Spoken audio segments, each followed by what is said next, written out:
평화로운 아침, 마을 사람들은 일찍 일어나 일터로 향했습니다.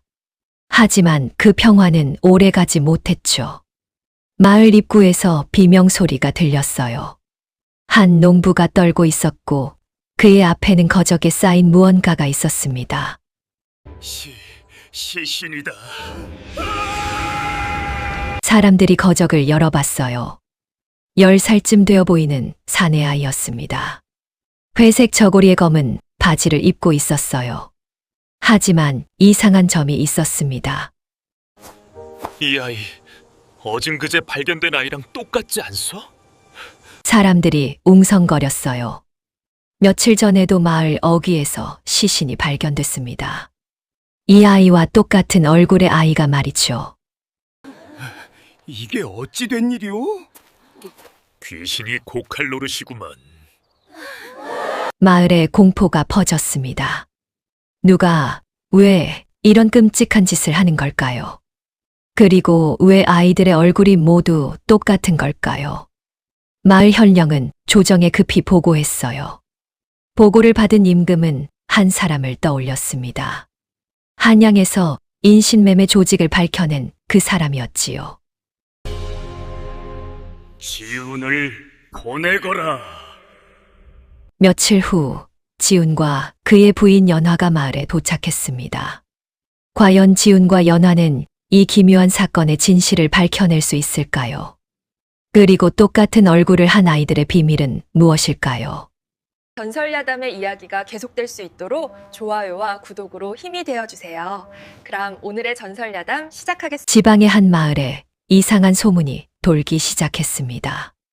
마을 뒷산 숲 속에서 아이의 시신이 발견되었거든요.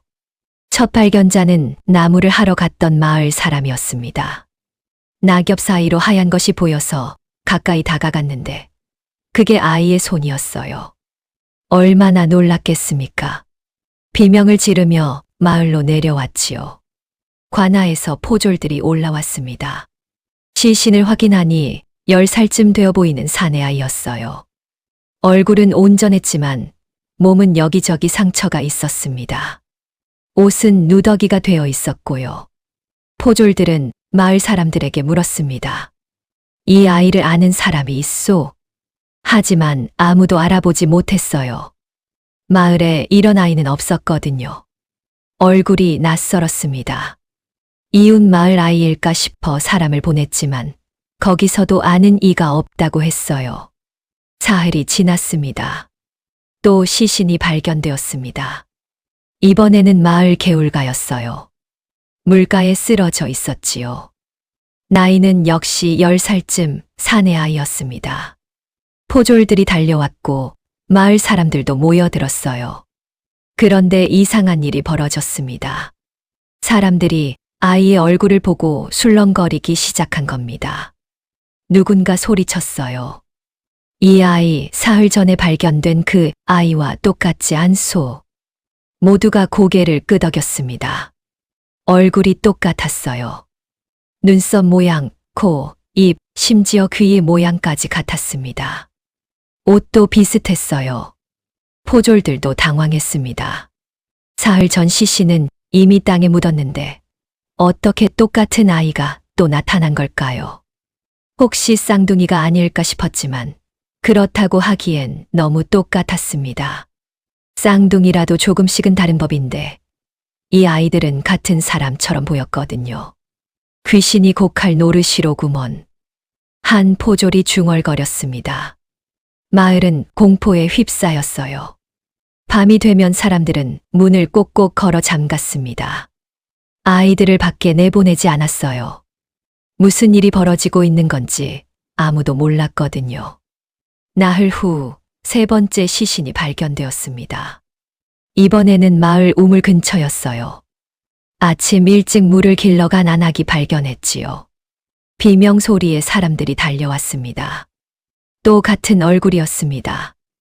10살쯤 되어 보이는 사내 아이, 회색 저고리에 검은 바지를 입고 있었어요.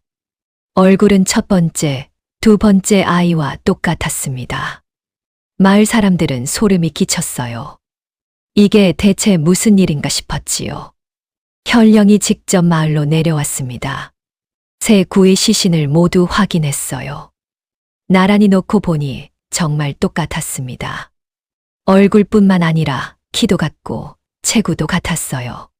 손의 크기까지 같았지요. 이게 어찌 된 일이요? 현령이 물었지만 아무도 대답하지 못했습니다. 의원을 불러 시신을 살펴보게 했어요. 의원은 한참을 들여다보다가 고개를 저었습니다. 같은 아이가 3번 죽을 수는 없는 일이지요. 그러니 3명의 다른 아이일 텐데 어찌 일이 똑같을 수 있는지 모르겠습니다.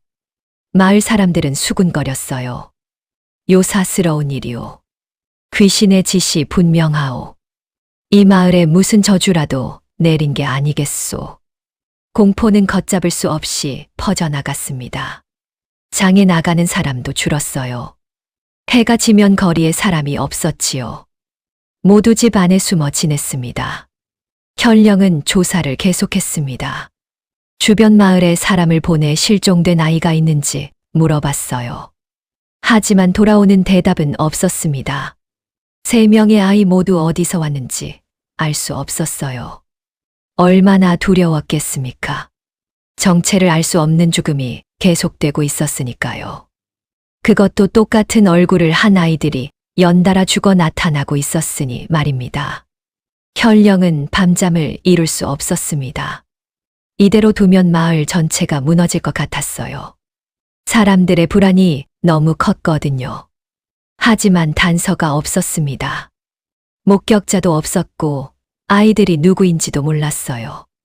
보름이 지나도록 아무것도 밝혀지지 않았습니다. 마을은 죽은 듯이 조용했어요. 아이들 웃음소리가 사라졌습니다. 사람들은 서로 눈치만 보며 지냈지요. 누군가는 말했습니다. 이 일, 사람의 힘으로 해결할 수 있는 일이 아닌 것 같소. 현령도 그 생각에 동의하지 않을 수 없었습니다. 더 이상 자신의 힘만으로는 안 될 것 같았어요. 조정에 보고해야겠다고 결심했지요. 사건은 그렇게 미궁 속으로 빠져들고 있었습니다. 현령은 더 이상 망설일 수 없었습니다. 보름이 지나도록 아무런 실마리를 찾지 못했어요. 마을 사람들의 불안은 날이 갈수록 커져만 갔고 이대로 두면 큰 혼란이 일어날 게 분명했거든요. 현령은 결국 조정에 보고하기로 했습니다. 급히 장계를 작성했어요.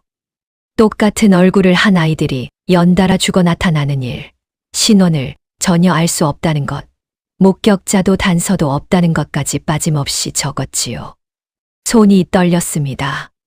이런 보고를 올린다는 것 자체가 자신의 무능을 인정하는 일이나 다름없었으니까요. 하지만 어쩌겠습니까? 백성들의 안전이 먼저였어요.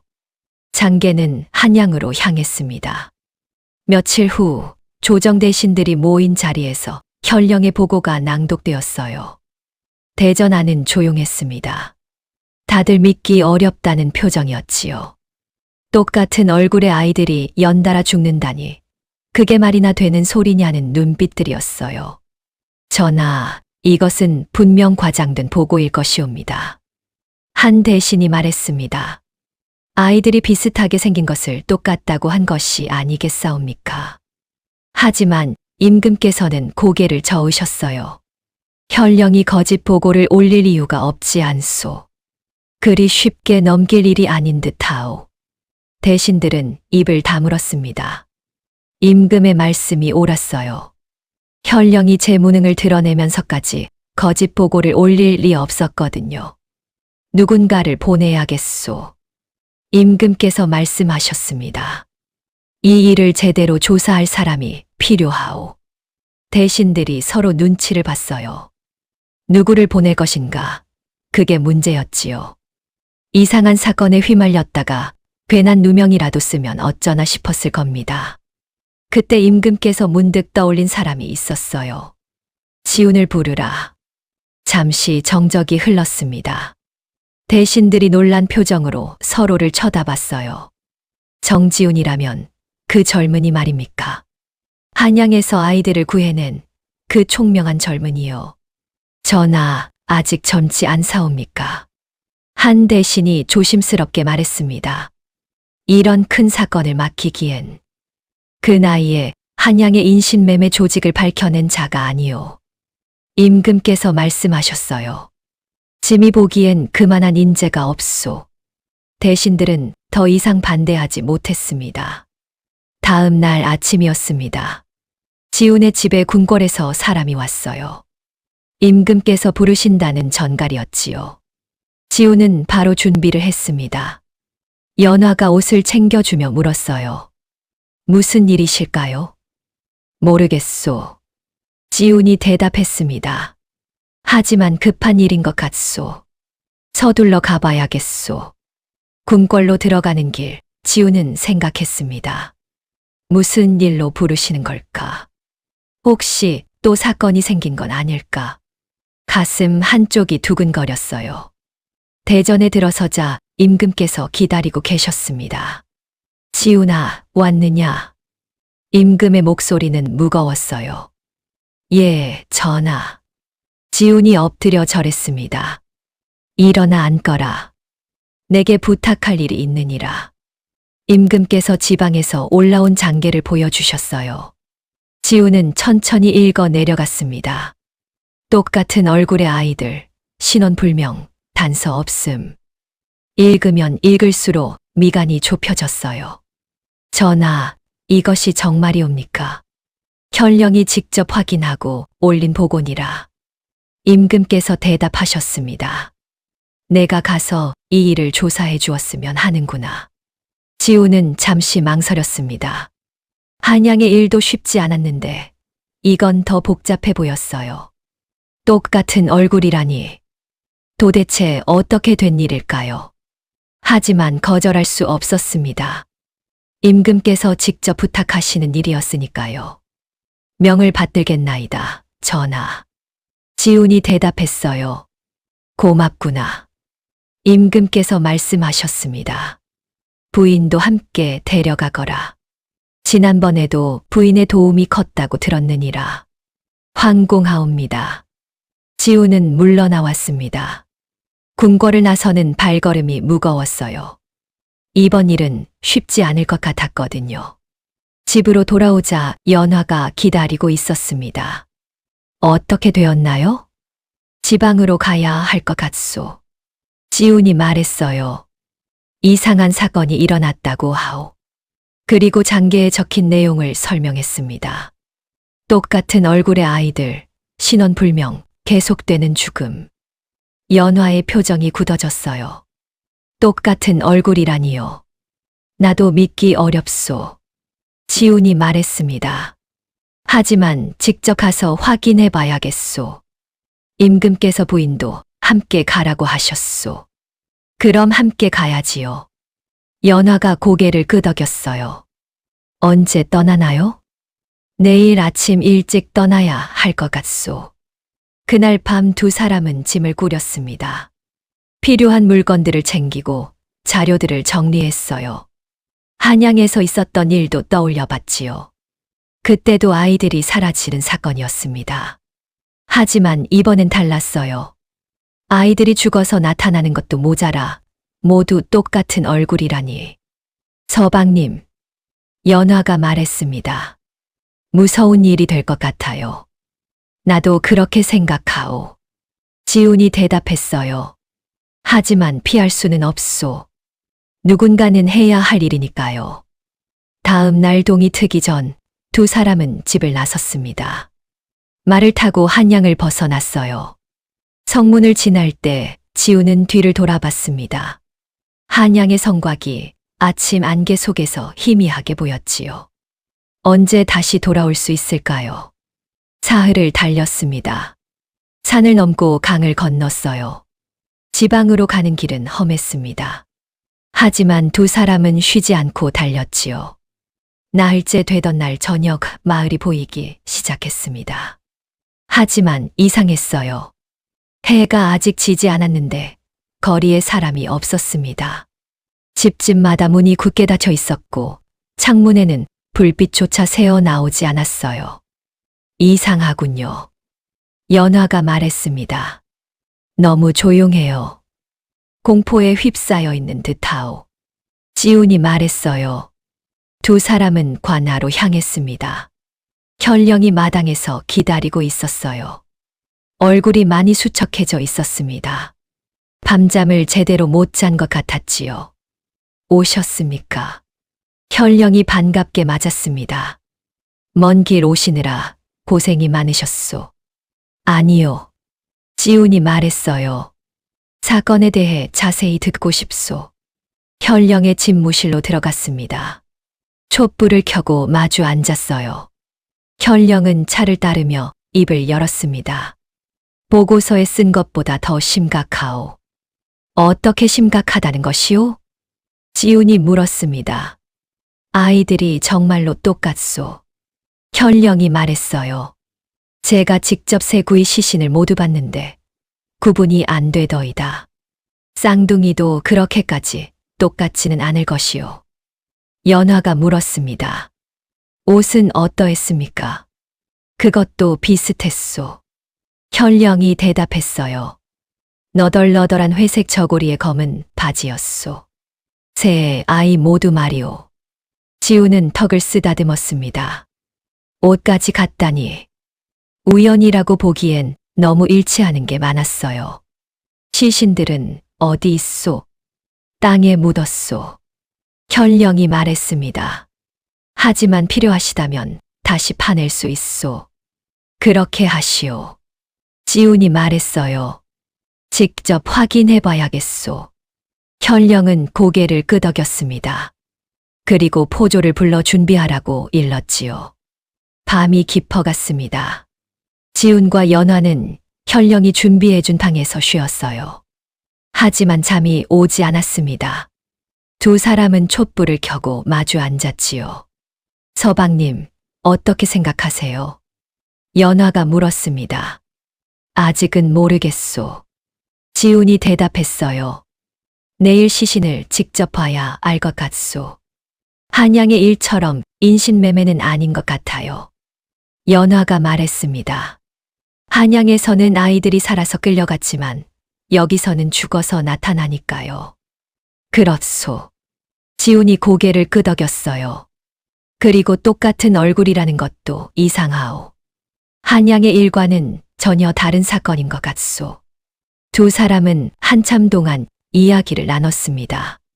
가능한 경우들을 하나씩 따져봤어요. 하지만 확실한 건 아무것도 없었습니다. 창밖에서 바람 소리가 들렸어요. 마을은 여전히 죽은 듯 조용했습니다. 내일이면 시신을 볼 수 있을 겁니다. 그러면 뭔가 실마리를 찾을 수 있겠지요. 지우는 촛불을 껐습니다. 어둠 속에서 연화의 목소리가 들렸어요. 조심하세요, 서방님. 부인도 조심하시오. 두 사람은 그렇게 밤을 보냈습니다. 다음 날 아침 일찍 지훈과 연화는 현령과 함께 마을 뒷산으로 향했습니다. 포졸들이 삽을 들고 앞서 걸어갔어요. 시신을 묻었던 곳까지는 한참을 걸어야 했지요. 아침 공기가 차가웠습니다. 숲속은 고요했어요. 새소리조차 들리지 않더군요. 첫 번째 무덤에 도착했습니다. 포졸들이 땅을 파기 시작했어요. 삽질 소리만 숲속에 울려 퍼졌습니다. 얼마 지나지 않아 무언가 드러났지요. 거적으로 싼 시신이었어요. 조심스럽게 꺼내 펼쳤습니다. 지우는 한 걸음 다가가 시신을 살폈어요. 10살쯤 되어 보이는 사내 아이였습니다. 얼굴은 썩지 않고 그대로 남아 있었어요. 회색 저고리의 검은 바지를 입고 있었지요. 옷은 여기저기 찢어져 있었습니다. 연화도 가까이 다가왔어요. 두 사람은 말없이 시신을 살폈습니다. 두 번째도 파내시오. 지훈이 말했어요. 조금 떨어진 곳에 두 번째 무덤이 있었습니다. 포졸들이 다시 땅을 팠지요. 이번에도 금방 시신이 나타났어요. 거적을 벗겼습니다. 지훈의 눈빛이 변했어요. 똑같았습니다. 얼굴, 키, 체구, 모든 게 첫 번째 아이와 같았어요. 옷도 똑같았지요.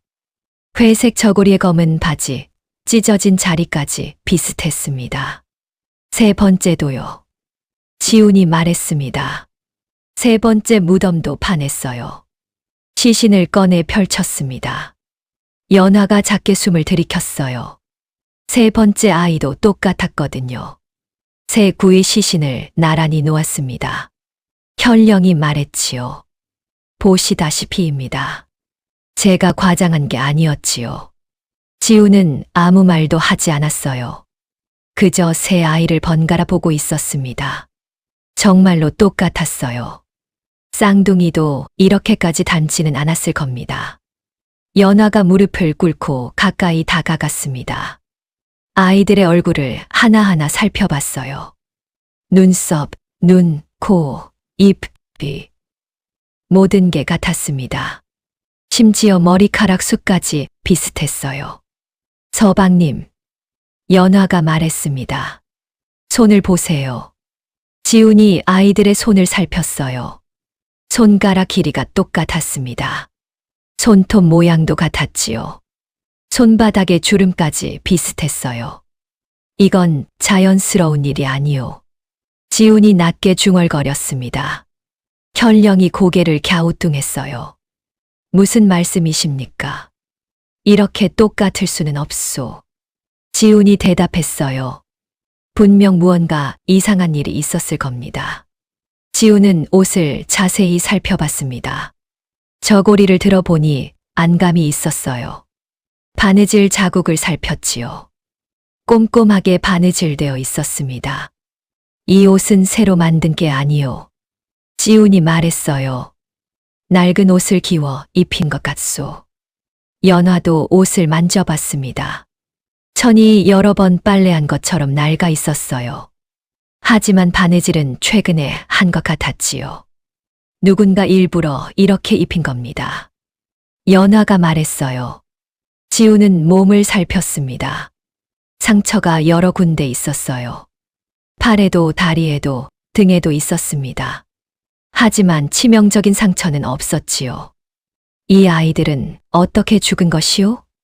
지훈이 현령에게 물었습니다. 의원이 살펴봤지만 확실하지 않다고 했습니다. 현령이 대답했어요. 상처는 있지만 그것 때문에 죽은 것 같지는 않다고 하더이다. 지훈은 아이들의 목을 살폈어요. 목에는 아무런 자국이 없었습니다. 입도 열어봤지요. 혀는 온전했어요. 독도 아닌 것 같소. 지훈이 말했습니다. 한참을 살펴본 끝에 지훈은 한 가지를 발견했어요. 아이들의 손톱 밑이 검었습니다. 흙이 끼어 있는 것 같았지요. 이 아이들 뭔가를 파헤친 것 같소.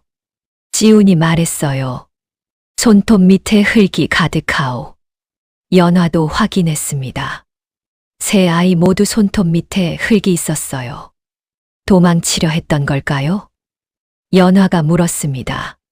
아마도 그럴 겁니다. 지훈이 고개를 끄덕였어요. 어딘가에 갇혀 있다가 도망치려 했던 것 같소. 현령이 물었습니다. 그렇다면 누가 이 아이들을 가둔 것이오? 그걸 찾아야 합니다. 지훈이 말했어요. 지훈은 다시 새 아이를 찬찬히 살펴봤습니다. 얼굴도 키도 체구도 같았어요. 옷까지 똑같았지요. 이런 일이 우연일 리 없었습니다. 이 아이들이 왜 이렇게 똑같은지 모르겠소. 지훈이 말했습니다. 하지만 분명 무언가 까닭이 있을 겁니다. 연화도 생각에 잠겼어요. 왜 똑같은 얼굴일까요? 왜 똑같은 옷을 입혔을까요? 지훈은 마을 사람들에게 물어보기로 했습니다. 혹시 이 얼굴을 아는 사람이 있을지도 몰랐거든요. 시신을 마을로 옮기시오. 지훈이 말했어요. 사람들에게 보여줘야겠소. 포졸들이 시신을 거적으로 다시 싸서 들것에 올렸습니다. 마을로 내려가는 길, 지훈은 계속 생각했어요. 도대체 무슨 일이 벌어진 걸까요? 누가, 왜 이런 일을 저지른 걸까요?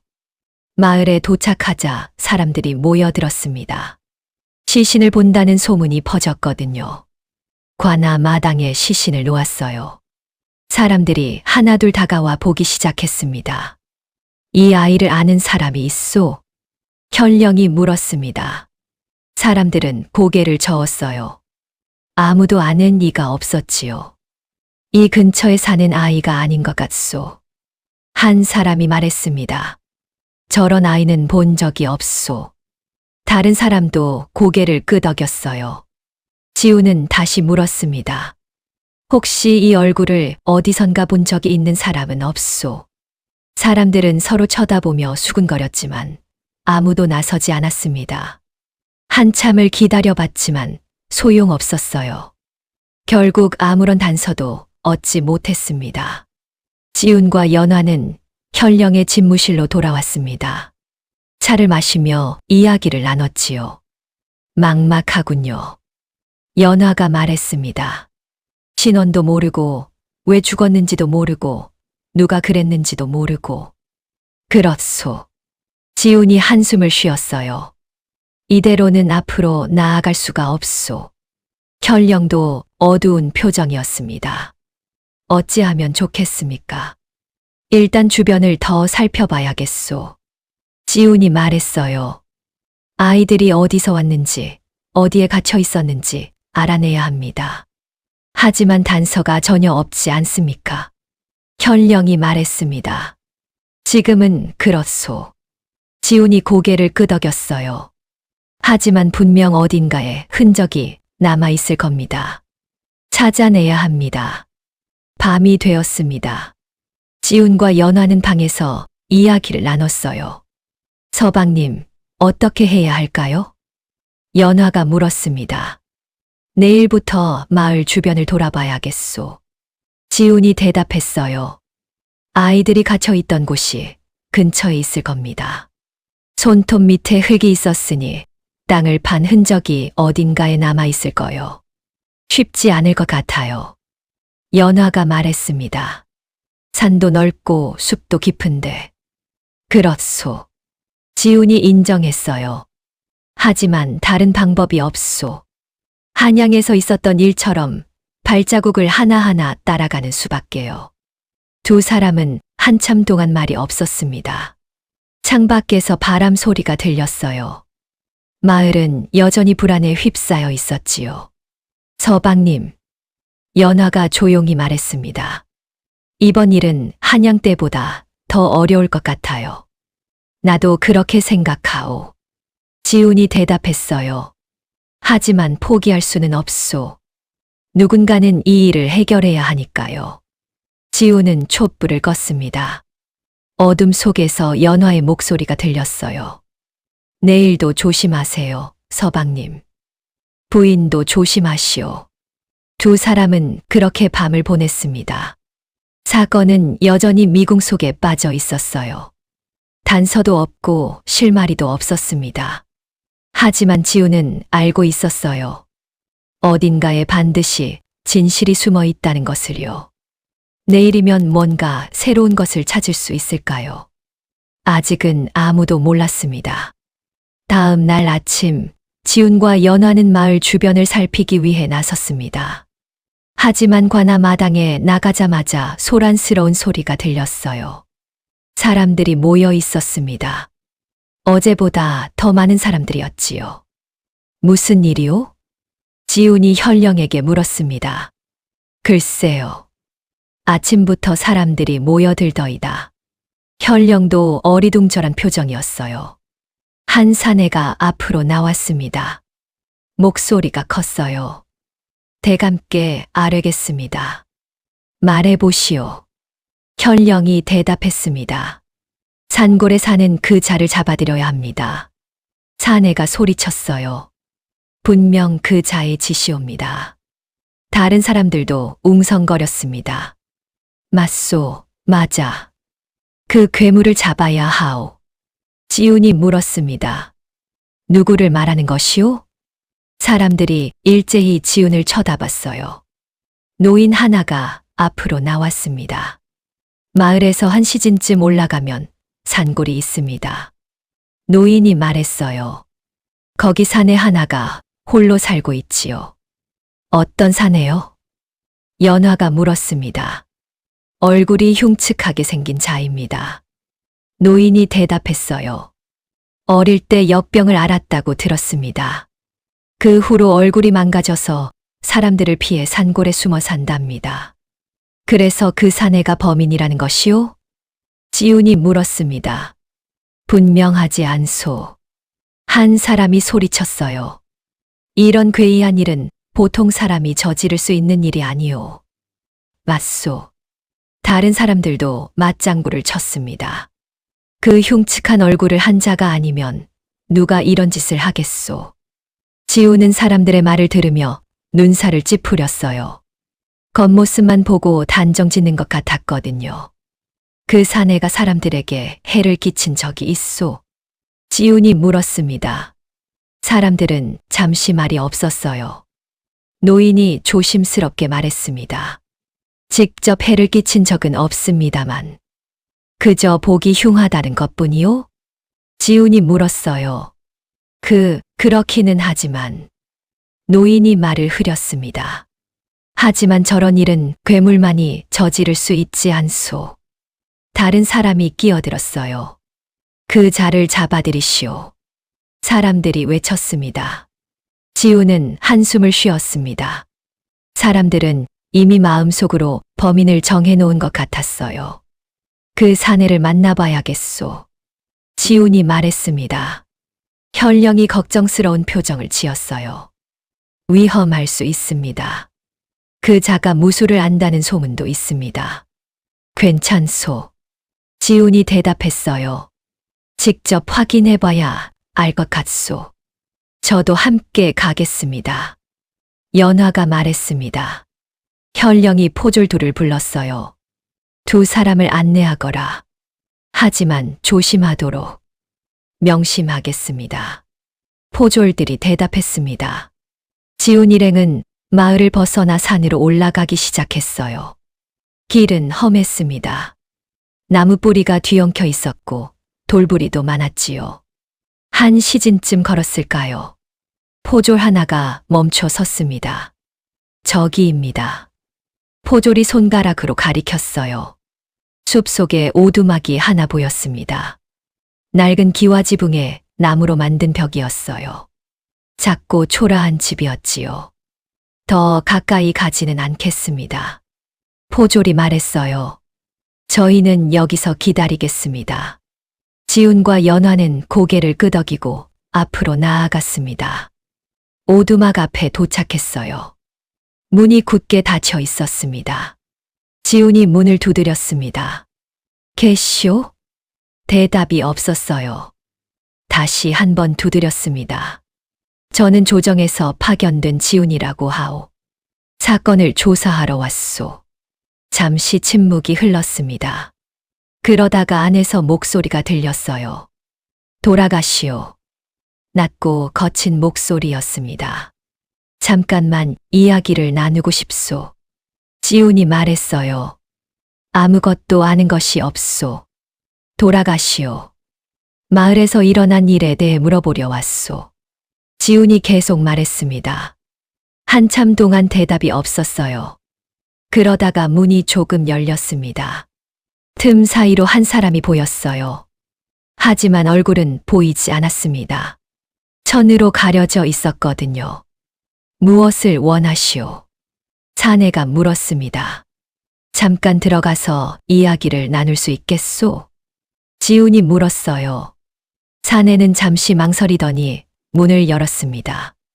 들어오시오. 지훈과 연화가 안으로 들어갔어요. 방 안은 어두웠습니다. 창문이 작아서 빛이 잘 들어오지 않았거든요.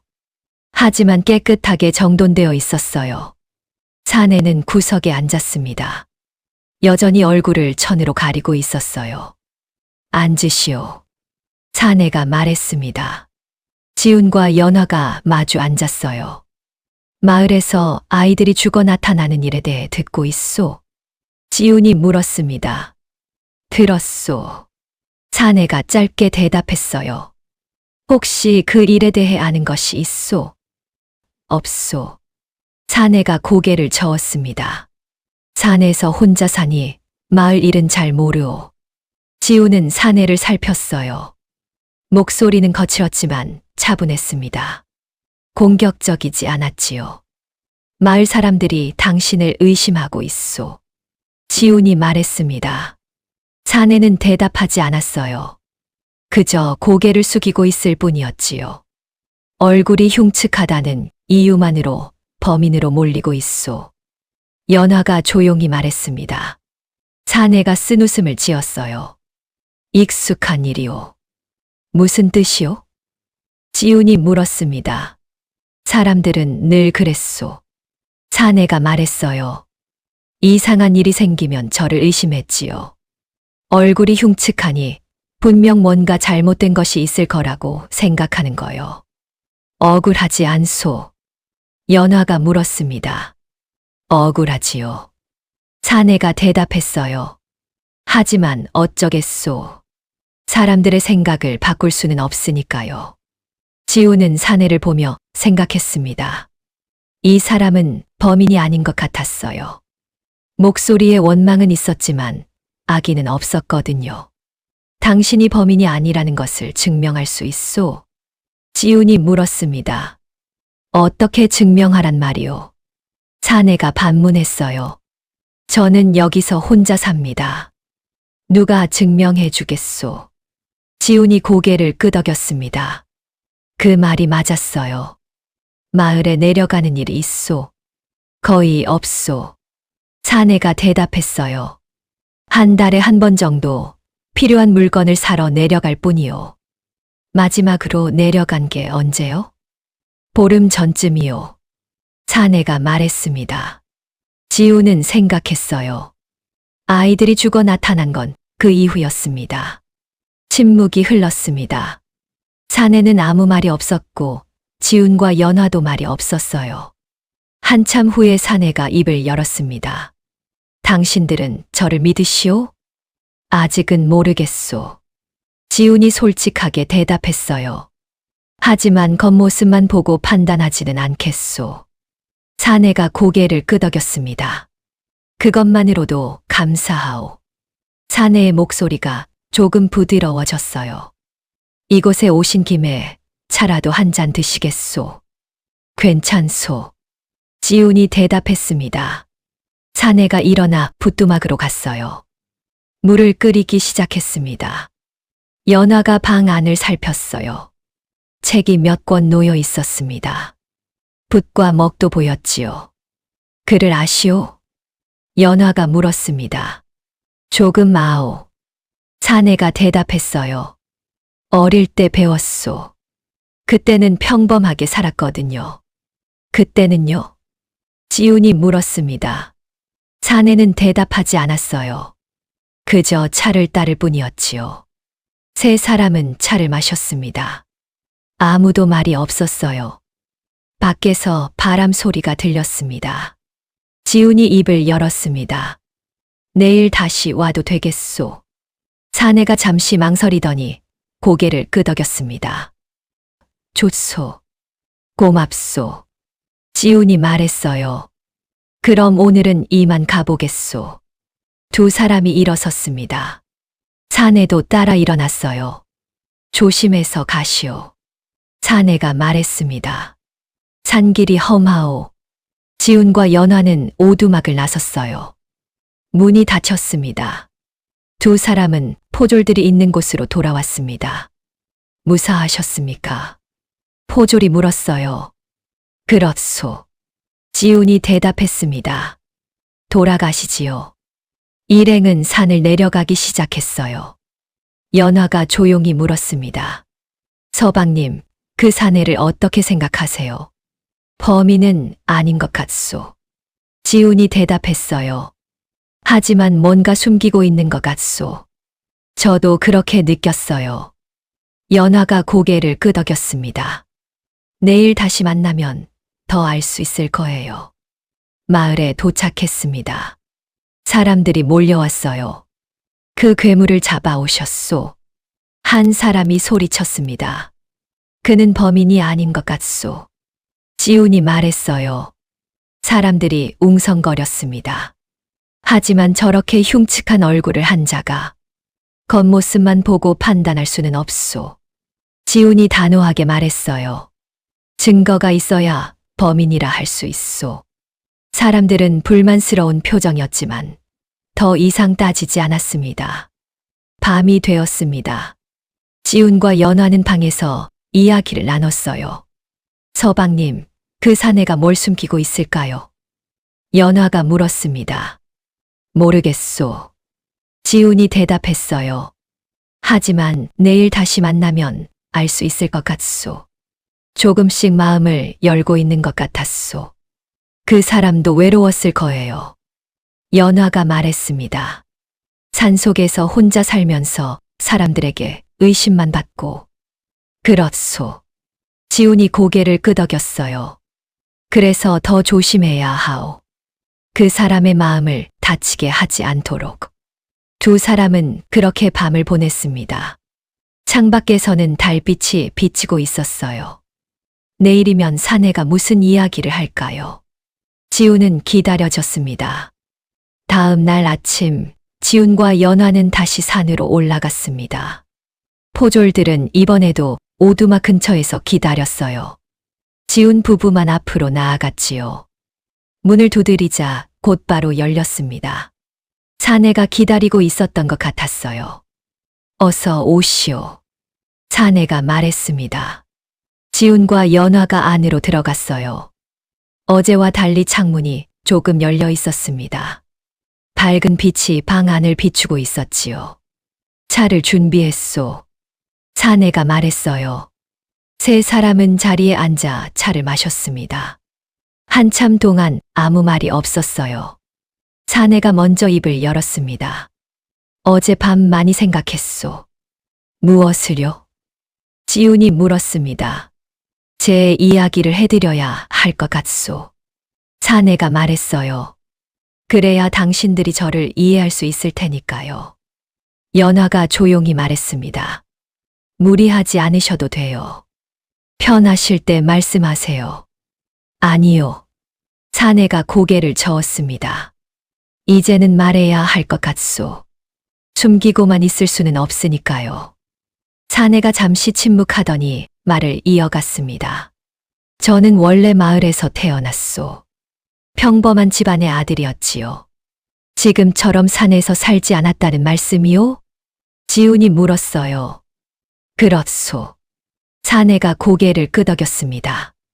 어릴 때는 마을 아이들과 함께 뛰어놀았소. 글도 배우고 평범하게 자랐지요. 사내의 목소리가 조금 떨렸어요. 그런데 10살 무렵 역병이 돌았소. 역병이요? 연화가 물었습니다. 그렇소. 사내가 대답했어요. 마을에 무서운 병이 퍼졌지요. 많은 사람이 죽었소. 저도 그 병에 걸렸고요. 사내가 잠시 말을 멈췄습니다. 고열에 시달렸소. 며칠 동안 정신을 잃고 누워 있었지요. 다행히 살아났지만 사내가 자신의 얼굴을 가리고 있는 천을 만졌습니다. 얼굴이 망가졌소. 병 때문에 살이 헐고 흉터가 생겼지요. 지훈은 조용히 듣고 있었어요. 처음에는 부모님이 걱정해 주셨소. 사내가 계속 말했습니다. 하지만 시간이 지나면서 달라졌지요. 어떻게요? 저를 피하기 시작했소. 사내의 목소리가 낮아졌어요. 얼굴을 보지 못하겠다며 방에 가둬놓았지요. 음식도 문 앞에 놓고 갔소. 직접 대면하지 않았지요. 연화의 눈빛이 안타까워졌습니다. 그러다가 어느 날 사내가 말을 이었어요. 부모님이 저를 산속에 데려왔소. 이 오두막으로요. 그때가 언제요? 지훈이 물었습니다. 15해 전쯤입니다. 사내가 대답했어요. 부모님은 저를 여기 두고 떠났소. 그게 마지막이었지요. 다시는 오지 않으셨소? 연화가 물었습니다. 그렇소. 사내가 고개를 끄덕였어요. 그 후로 단 한 번도 오지 않았소. 저는 그분들에게 버림받은 겁니다. 침묵이 흘렀습니다. 혼자 어떻게 살아오셨어요? 연화가 조심스럽게 물었습니다. 처음에는 막막했지요. 사내가 말했어요. 먹을 것도 없고 할 줄 아는 것도 없었소. 그런데 사내가 잠시 말을 멈췄습니다. 어느 날 한 사람이 이곳을 지나가다 저를 발견했소. 누구였소? 지훈이 물었습니다. 떠돌이 무인이었소. 사내가 대답했어요. 저를 보고 불쌍히 여기셨는지 이곳에 머물며 저를 돌봐주셨지요. 그분이 스승이 되신 것이오? 그렇소. 사내가 고개를 끄덕였습니다. 스승님은 저에게 무술을 가르쳐 주셨소. 몸을 단련하고 마음을 다스리는 법도 배웠지요. 그분은 지금 어디 계시오? 연화가 물었습니다. 사내의 목소리가 낮아졌어요. 돌아가셨소. 3년 전에요. 안타깝군요. 지훈이 말했습니다. 그렇소. 사내가 말했어요. 하지만 스승님 덕분에 살아갈 수 있었소. 혼자서도 버틸 수 있는 힘을 주셨지요. 지훈이 물었습니다. 부모님은 지금도 마을에 계시오? 그렇소. 사내가 고개를 끄덕였습니다. 마을의 유지지요. 김씨 부부라고 하오. 지훈과 연화는 서로를 쳐다봤어요. 김씨 부부요? 그렇소. 사내가 대답했어요. 마을에서 큰 집을 가진 사람들이요. 재산도 많고 사람들의 존경도 받지요. 그런 분들이. 연화가 말끝을 흐렸습니다. 자식을 버렸소. 사내가 담담하게 말했어요. 얼굴이 흉측한 자식이 있다는 게 부끄러웠던 거지요. 체면이 깎일까 봐요. 지훈은 잠시 생각하다가 입을 열었습니다. 그 사내들 말이요. 밤에 산을 오르는 사람들을 본 적이 있소. 사내가 고개를 들었습니다. 본 적이 있소. 언제요? 지훈이 몸을 앞으로 기울였습니다. 몇 달 전부터였소. 사내가 말했어요. 저는 밤에도 잘 보이는 편이요. 스승님께 배운 내공 덕분이지요. 어떤 사람들이었소? 거친 차림의 사내들이었소. 사내가 대답했어요. 5-6명쯤 됐지요. 무언가를 들고 산을 올랐소. 어디로 갔소? 저 아래쪽이요. 사내가 손가락으로 가리켰습니다. 골짜기 쪽으로 갔지요. 지훈과 연화는 눈빛을 교환했어요. 몇 번이나 보셨소? 5-6번쯤요. 사내가 대답했어요. 3달 전부터 1달 전까지 그랬소. 그 후로는 보지 못했지요. 지훈은 생각했어요. 3달 전부터 1달 전까지. 그 시기가 아이들이 사라지기 시작한 때와 맞아떨어졌습니다. 그쪽을 가보신 적은 없소. 없소. 사내가 고개를 저었습니다. 제 일도 아니고 왈패들 같아 보였기에 피했지요. 지훈이 일어섰습니다. 그 골짜기로 안내해 주실 수 있겠소? 가능하오. 사내가 고개를 끄덕였습니다. 세 사람은 오두막을 나섰어요. 포졸들이 놀란 표정으로 쳐다봤지만 지훈이 손짓으로 안심시켰습니다. 사내가 앞장서서 산길을 내려가기 시작했어요. 길은 점점 험해졌습니다. 한참을 걸어 골짜기 근처에 도착했어요. 여기요. 사내가 멈춰 섰습니다. 이쪽에서 사내들이 내려가는 걸 봤소. 지훈이 주변을 살폈습니다. 땅에 발자국 흔적이 있었어요. 여러 사람이 지나간 것 같았지요. 내려가 봐야겠소. 지훈이 말했습니다. 세 사람이 조심스럽게 골짜기로 내려가기 시작했어요. 얼마쯤 내려갔을까요? 지훈이 무언가를 발견했습니다. 이건 천 조각이었어요. 회색 천이었습니다. 지훈이 천을 집어들었어요. 아이들이 입었던 저고리와 같은 천이었지요. 시신들이 입었던 옷이랑 같은 천이에요. 연화가 말했습니다. 사내의 얼굴이 굳어졌어요. 정말 그 사내들이 길이 있소. 지훈이 말했습니다. 앞을 보니 희미하게 길이 보였어요. 누군가 여러 번 다닌 흔적이었지요.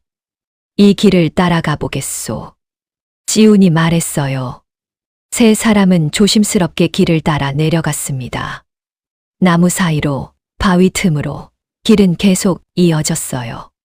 한참을 내려가자 숲이 끝났습니다. 그리고 저 아래쪽에 무언가 보였어요.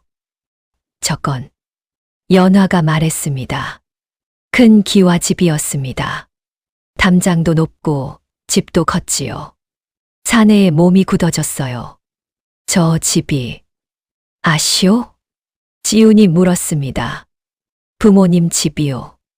사내가 떨리는 목소리로 말했어요. 지훈과 연화는 서로를 쳐다봤어요. 골짜기에서 발견한 천 조각. 왈패들이 다녔던 길. 그리고 그 길이 이어진 곳이 바로 김 씨 부부의 집이었습니다. 우연일까요? 연화가 조용히 물었습니다. 모르겠소. 지훈이 대답했어요. 하지만 확인해 봐야겠소. 사내가 말했습니다. 저도 함께 가겠소. 아니요. 지훈이 고개를 저었습니다.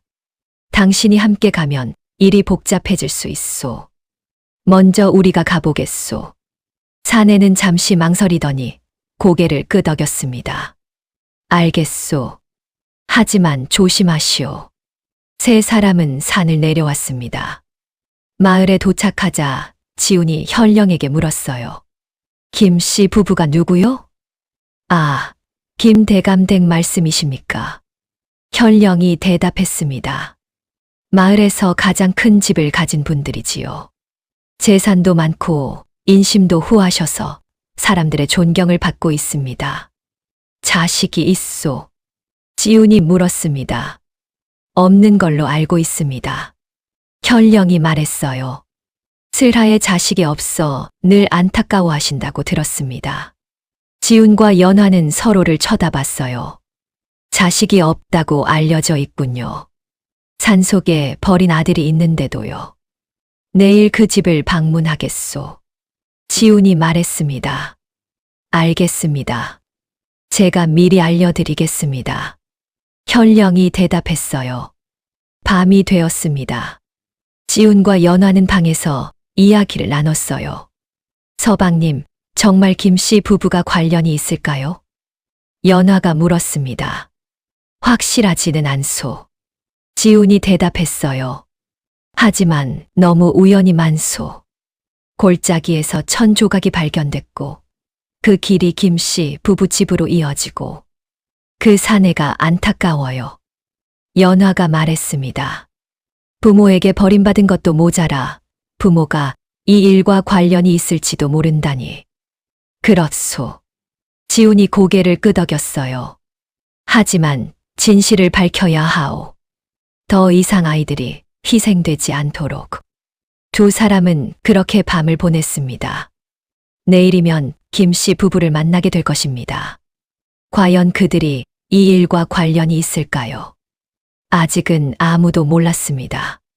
다음 날 아침, 지훈과 연화가 김 씨 부부의 집으로 가려는 참이었습니다. 그런데 현령이 급히 달려왔어요. 대감, 큰일 났습니다. 현령이 숨을 헐떡였습니다. 무슨 일이요? 지훈이 물었어요. 또 시신이 발견됐습니다. 현령이 말했습니다. 어디서요? 마을 입구요. 아침에 사람들이 발견했습니다. 지훈과 연화는 급히 현장으로 향했어요. 마을 입구에는 이미 사람들이 모여 있었습니다.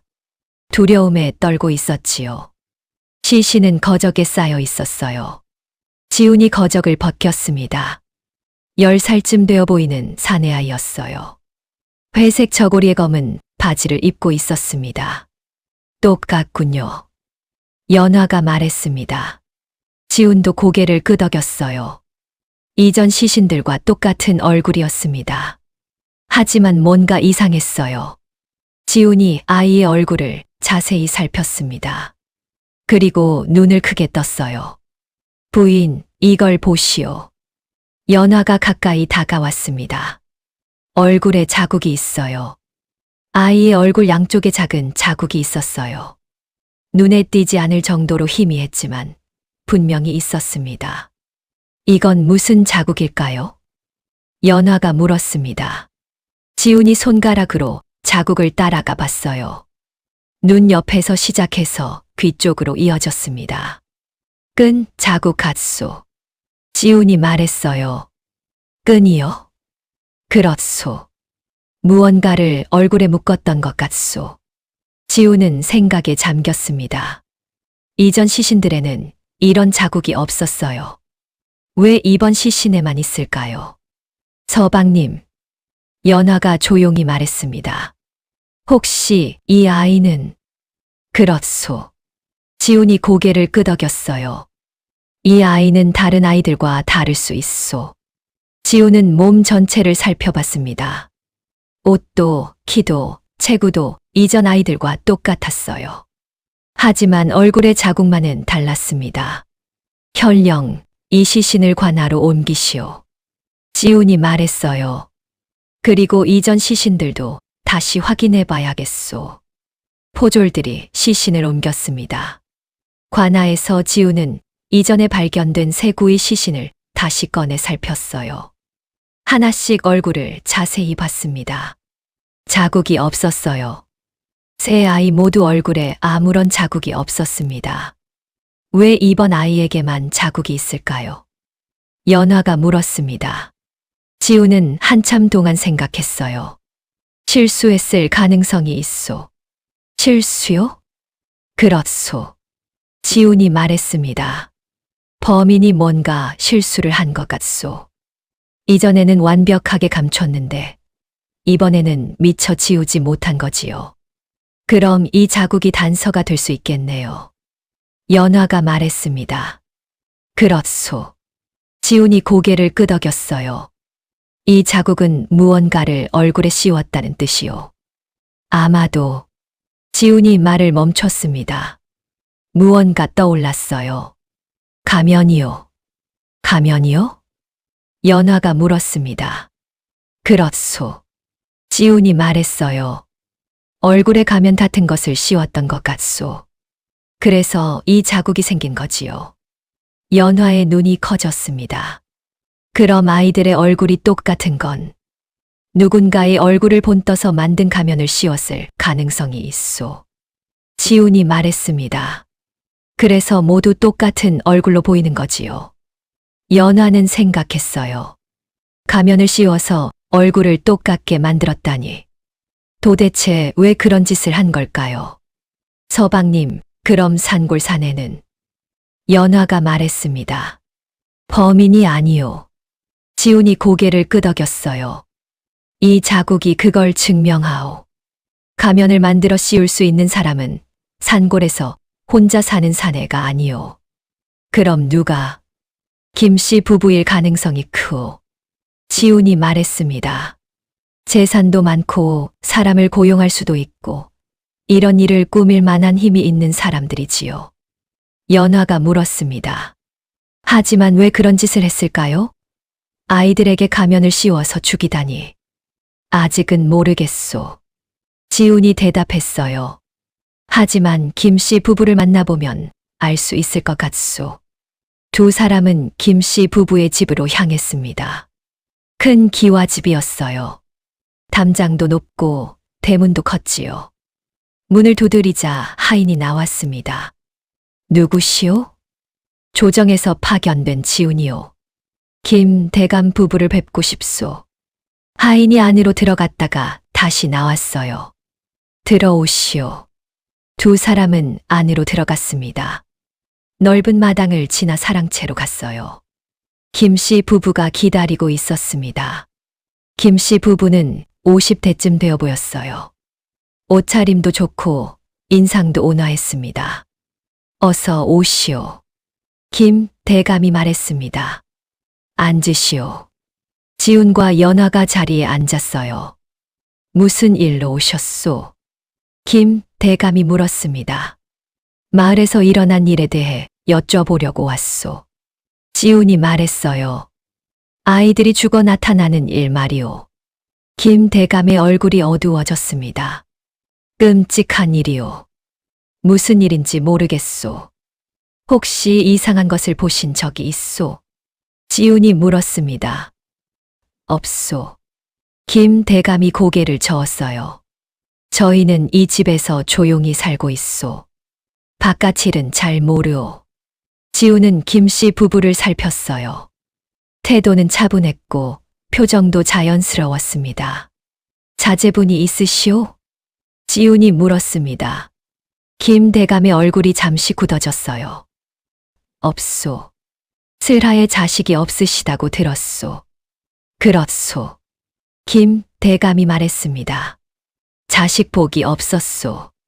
지훈은 더 물어보고 싶었지만 참았어요. 지금은 때가 아니었습니다. 집이 참 크군요. 연화가 말했습니다. 그렇소. 김 부인이 대답했어요. 대대로 이 집에서 살아왔소. 혹시 집 뒤편도 볼 수 있겠소? 지훈이 물었습니다. 김 대감이 잠시 망설이더니 고개를 끄덕였어요. 보시오. 하인이 안내했습니다. 뒤편으로 가자 창고들이 보였어요. 저기는 무엇이오? 지훈이 물었습니다. 곡식 창고입니다요. 하인이 대답했습니다. 지훈이 창고 쪽으로 걸어갔어요. 문은 굳게 잠겨 있었습니다. 안을 볼 수 있겠소? 안 됩니다. 하인이 말했습니다. 주인 어르신 허락 없이는 열 수 없습니다.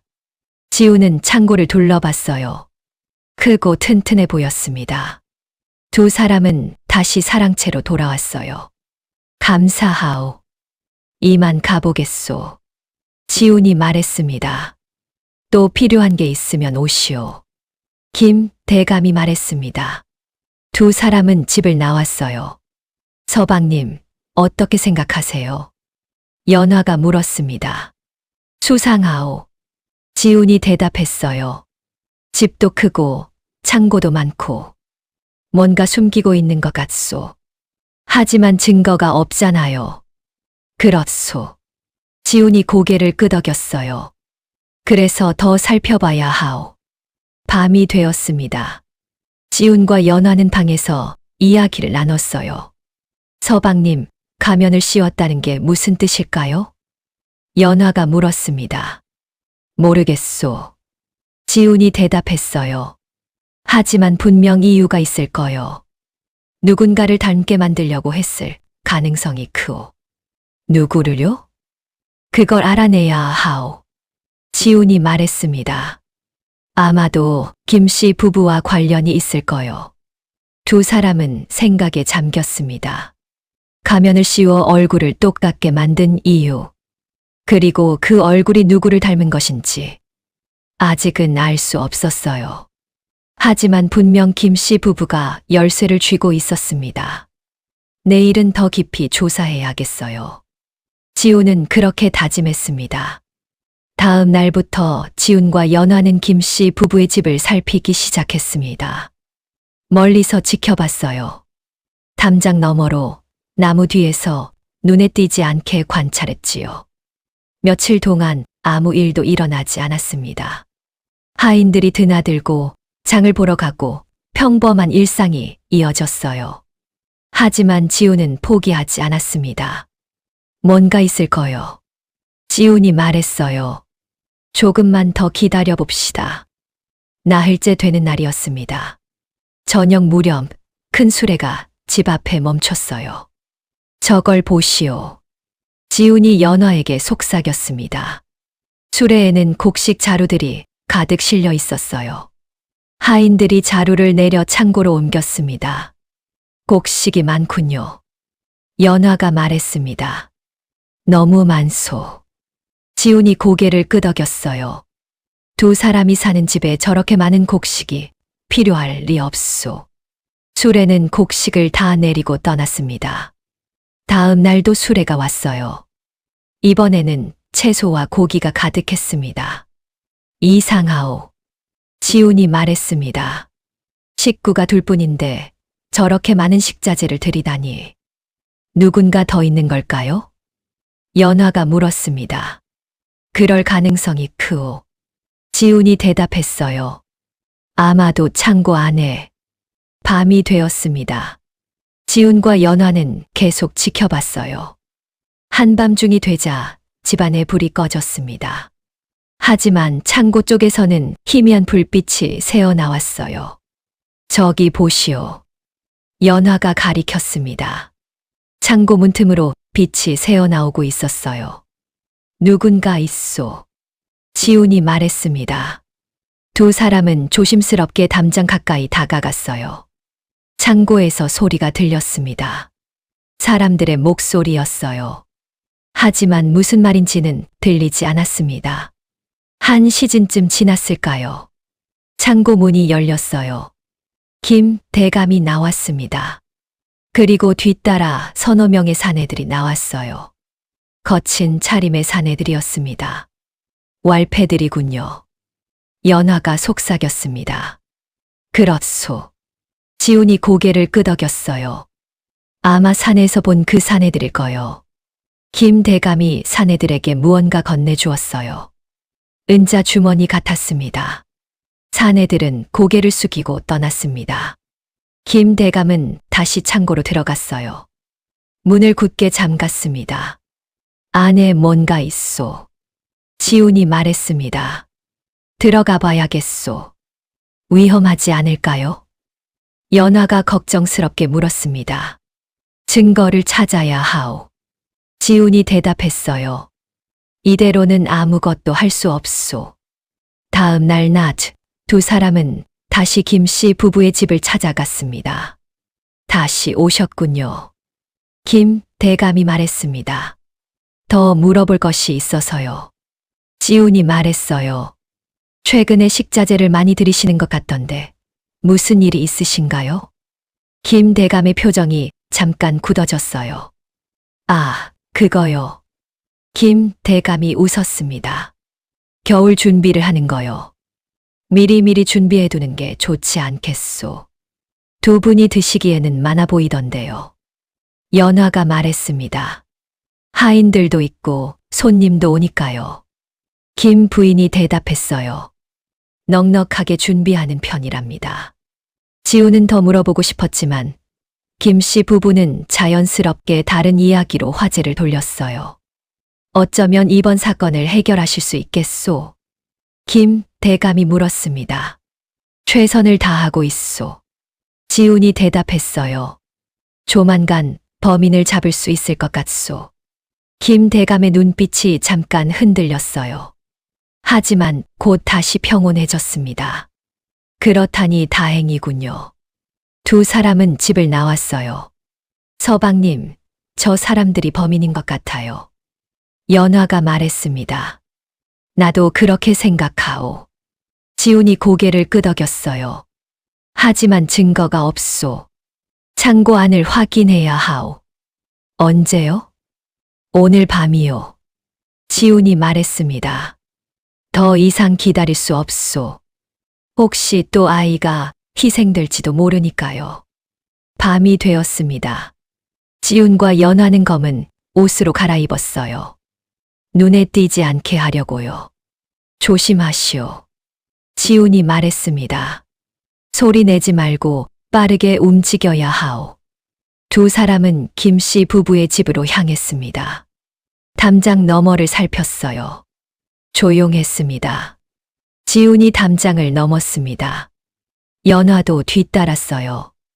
마당을 가로질러 창고로 다가갔습니다. 창고 문은 굳게 잠겨 있었어요. 지훈이 품에서 철사를 꺼냈습니다. 자물쇠를 열기 시작했어요. 찰칵. 자물쇠가 열렸습니다. 지훈이 조심스럽게 문을 열었어요. 안은 어두웠습니다. 두 사람이 안으로 들어갔어요. 불을 켤 수 없었습니다. 달빛에 의지해서 살폈지요. 곡식 자루들이 쌓여 있었어요. 채소도 고기도 있었습니다. 평범한 창고 같은데요. 연화가 속삭였습니다. 더 안쪽을 봅시다. 지훈이 말했어요. 곡식 자루 뒤로 가자 이상한 것이 보였습니다. 바닥에 철문이 있었어요. 이게 뭐지? 지훈이 무릎을 꿇고 철문을 살폈습니다. 손잡이를 잡고 당겼어요. 끼. 문이 열렸습니다. 아래로 계단이 이어져 있었어요. 지하로 내려가는 계단이었습니다. 지하가 있소. 지훈이 말했습니다. 내려가 봅시다. 두 사람은 조심스럽게 계단을 내려갔어요.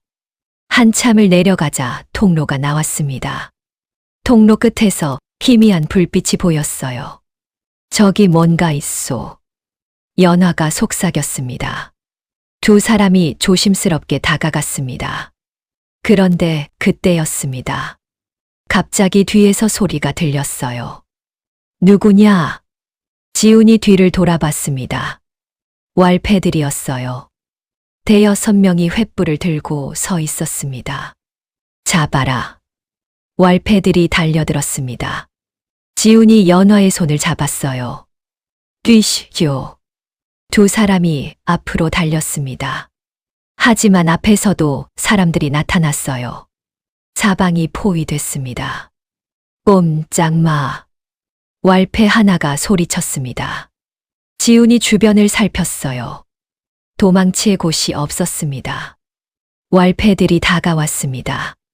대감께서 기다리신다. 왈패가 말했습니다. 두 사람은 끌려갔어요. 통로 끝에 있는 방으로 갔습니다. 김 대감이 서 있었어요. 차갑게 웃고 있었습니다. 들어올 줄 알았소. 김 대감이 말했습니다. 그래서 기다리고 있었지요. 당신이 범인이요? 지훈이 물었습니다. 범인이라니. 김 대감이 웃었어요. 나는 그저 내 아들을 되찾으려 했을 뿐이요. 아들요? 그렇소. 김 대감의 눈빛이 이상했어요. 내 아들을 되찾는 거요. 완벽하게요. 지훈은 무슨 말인지 이해할 수 없었습니다. 저들을 창고에 가둬라. 김 대감이 명령했습니다. 왈패들이 두 사람을 끌고 갔어요. 다른 창고로 갔습니다. 작고 어두운 창고였어요. 두 사람을 안에 밀어 넣었습니다. 쾅! 문이 닫혔어요. 밖에서 자물쇠를 잠그는 소리가 들렸습니다. 어둠 속에서 연화가 말했습니다. 서방님, 어떡해요? 일단 기다려야 하오. 지훈이 대답했어요. 기회를 찾아야 하오. 하지만 마음속으로는 걱정이 컸습니다. 이대로 갇혀 있으면 어떻게 될까요? 김 대감이 무슨 짓을 할까요? 그리고 그가 말한 아들은 누구일까요? 모든 게 미궁 속이었습니다. 두 사람은 어둠 속에서 새벽을 기다렸습니다. 어둠 속에서 시간이 흘렀습니다. 얼마나 지났는지 알 수 없었어요. 창고 안은 칠흑같이 어두웠습니다. 지훈이 창고 문을 살폈어요. 굳게 잠겨 있었습니다. 문을 열 수 있을까요? 연화가 물었습니다. 어렵소. 지훈이 대답했어요. 밖에서 자물쇠를 채웠소. 안에서는 열 수 없소. 두 사람은 창고 안을 더듬어 봤습니다. 빈 상자들과 낡은 도구들이 있었어요. 하지만 탈출에 도움이 될 만한 것은 없었습니다. 어떡하지요? 연화가 말했습니다. 포졸들이 우릴 찾을까요? 모르겠소. 지훈이 솔직하게 말했어요. 우리가 어디 갔는지 아무도 모르오. 현령도 포졸들도. 그때였습니다. 밖에서 발소리가 들렸어요. 두 사람은 문 쪽을 쳐다봤습니다. 자물쇠 푸는 소리가 났어요. 덜컹. 문이 열렸습니다. 왈패 둘이 횃불을 들고 들어왔어요. 나와라. 왈패가 말했습니다. 지훈과 연화가 일어섰어요. 왈패들이 두 사람을 끌고 나갔습니다. 다시 지하로 내려갔어요. 어젯밤 봤던 그 통로였습니다. 통로 끝에 있는 방으로 갔어요. 방 안에는 김 대감과 김 부인이 앉아 있었습니다. 앉으시오. 김 대감이 말했습니다. 지훈과 연화가 자리에 앉았어요. 왈패들이 뒤에 서서 지켰습니다. 이제 어찌할 작정이요? 지훈이 물었습니다. 우릴 죽일 셈이요? 죽이다니. 김 대감이 웃었어요. 그런 무례한 짓을 하겠소. 다만 김 대감이 잠시 말을 멈췄습니다. 당신들이 가만히 있어야 하오. 내 일이 끝날 때까지요. 무슨 일이요? 지훈이 물었어요. 김 대감은 대답하지 않았습니다. 그저 이상한 눈빛으로 지훈을 쳐다볼 뿐이었지요. 내 아들을 아시오? 김 대감이 갑자기 물었습니다. 산골에 사는 그 사내 말이오? 지훈이 대답했어요. 김 대감의 얼굴이 일그러졌습니다. 그 괴물을. 김 부인이 차갑게 말했어요. 그건 우리 아들이 아니오. 무슨 말이오? 연화가 물었습니다. 우리 아들은 죽었소. 김 대감이 말했습니다. 15해 전에 죽었지요. 지훈은 이해할 수 없었어요. 산골 사내는 살아있지 않습니까? 역병 때문이었소. 김 부인이 말했어요. 우리 아들은 고열에 시달리다 죽었소.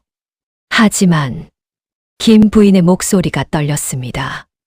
얼굴이 망가진 그 괴물이 살아남았지요. 그건 당신들 아들이요. 지훈이 말했습니다. 아니요. 김 대감이 소리쳤어요. 내 아들은 죽었소. 그 괴물은 내 아들이 아니요. 방 안이 조용해졌습니다. 김 대감이 심호흡을 하더니 다시 말했어요. 나는 내 아들을 되찾기로 했소. 어떻게요? 새로 만드는 거요. 김 대감이 말했습니다. 완벽한 내 아들을요. 지훈의 등에서 식은땀이 흘렀습니다. 아이들을 납치한 것이요? 그렇소. 김 대감이 담담하게 말했어요. 내 아들과 비슷한 나이, 비슷한 체구의 아이들을 데려왔지요.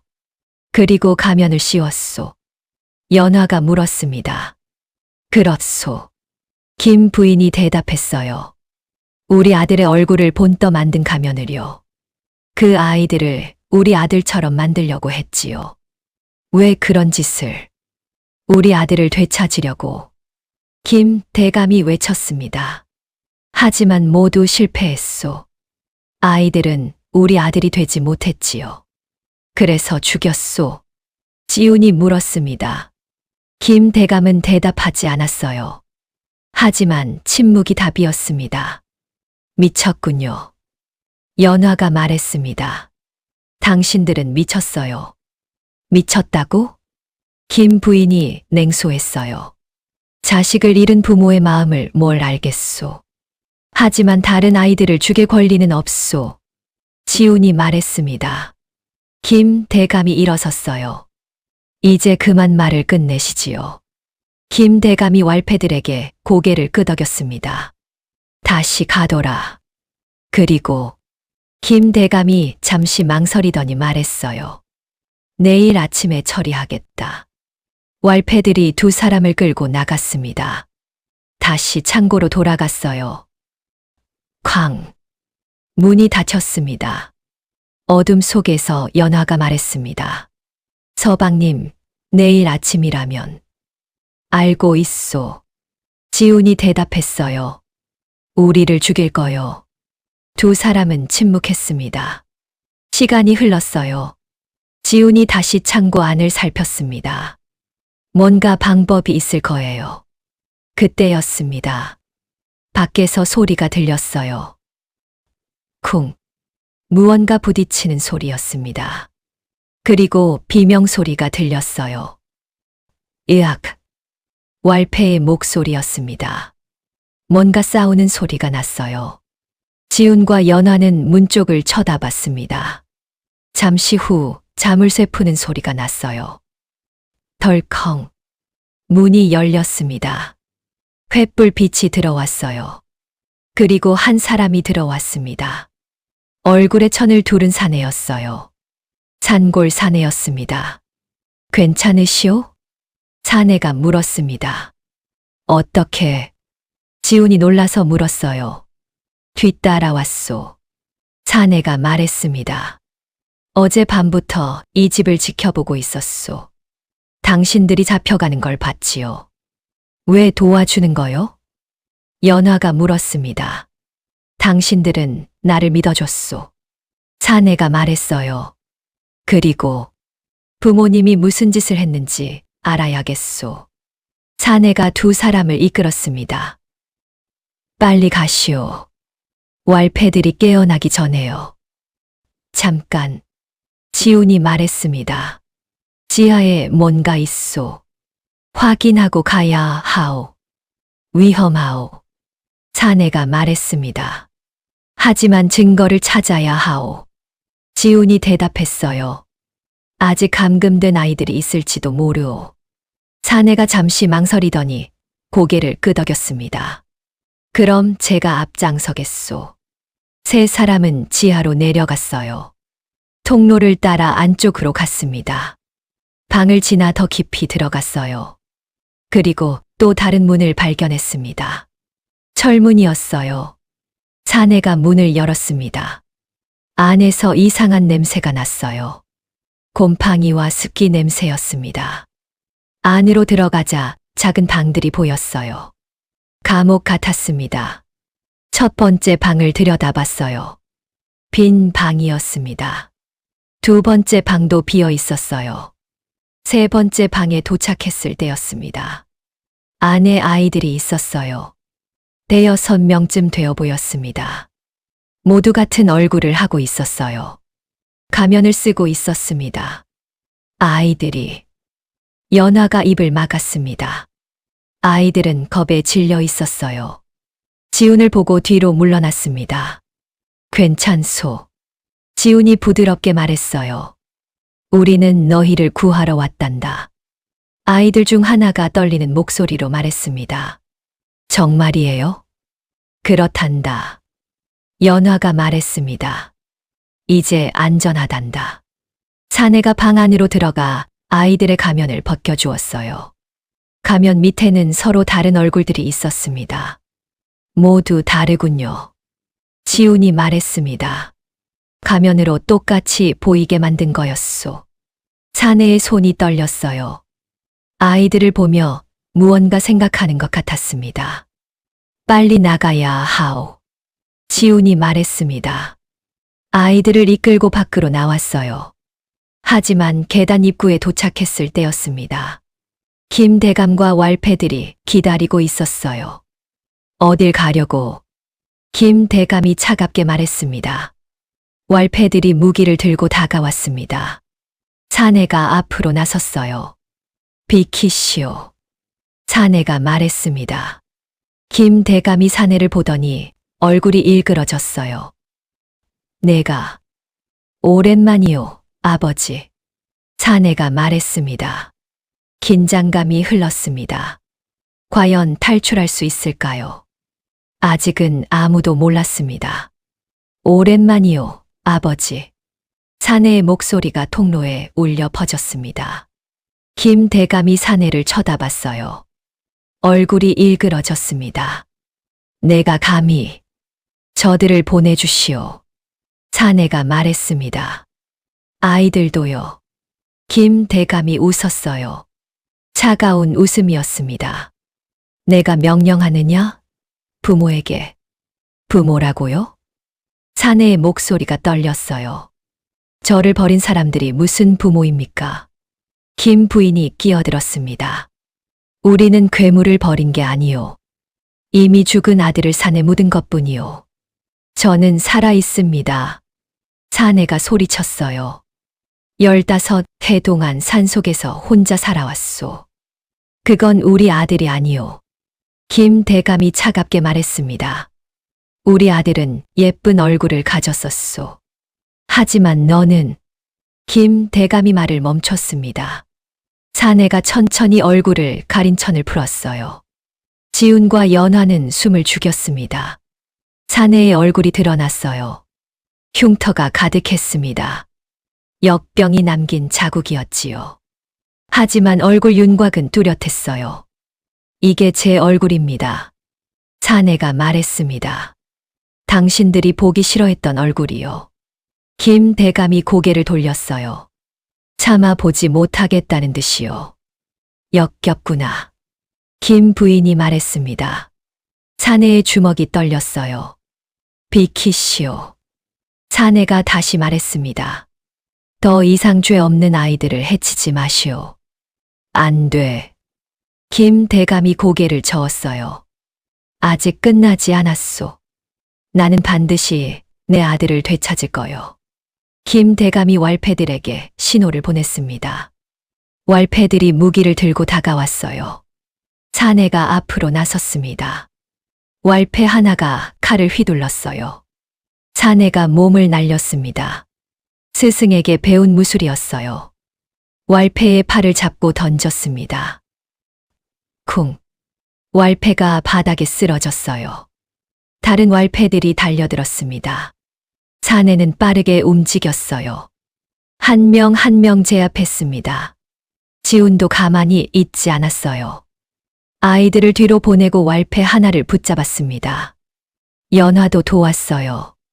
왈패의 다리를 걸어 넘어뜨렸지요. 곧 왈패들이 모두 쓰러졌습니다. 김 대감이 뒤로 물러났어요.